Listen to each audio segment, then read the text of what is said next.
Bonjour, un exercice ici, de niveau première, sur la dérivation, avec la présence d'une fonction racine. Nous avons ici une fonction g, telle que g de x est égal à 5 sur x moins 4 racine x plus pi, avec x ici qui est strictement supérieur à 0.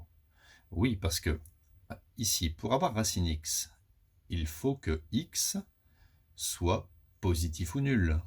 La fonction racine accepte des quantités positives ou nulles. Mais étant donné qu'il y a un quotient divisé par x, il est évident qu'ici, x ne peut pas être égal à 0.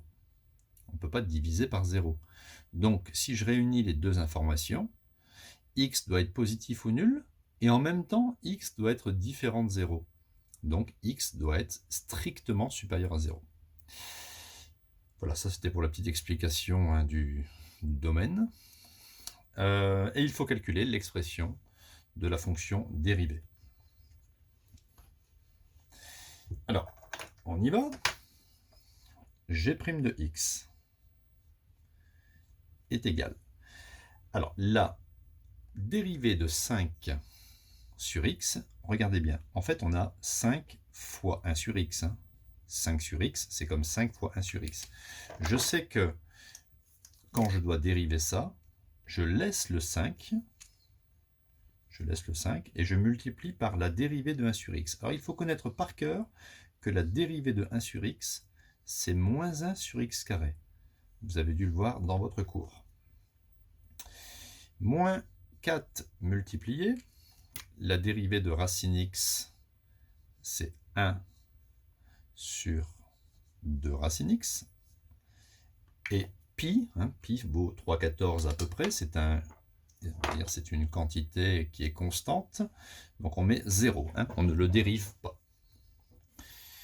On obtient g' de x, 5 fois moins 1, ça fait moins 5 sur x carré, moins 4 fois 1, ça fait moins 4 sur 2 racine x. Alors on ne va pas laisser le résultat comme ça, on va essayer de mettre au même dénominateur.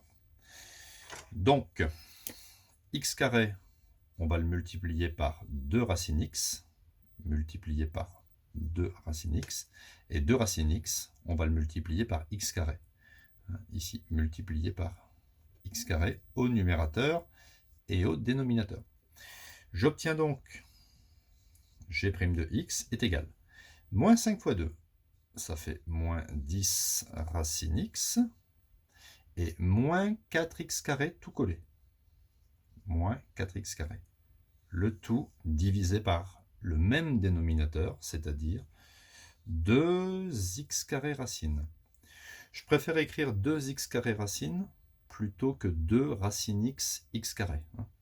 Vous faites comme vous voulez, mais voilà l'expression ici simplifiée de la fonction dérivée. Pour aller encore un peu plus loin, vous avez 10, 4 et 2.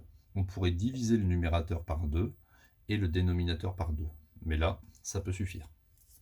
Voilà, si vous avez apprécié cette vidéo, n'oubliez pas que vous pouvez vous abonner à la chaîne pour être au courant des nouvelles vidéos. Et il y en aura beaucoup cette année de nouvelles.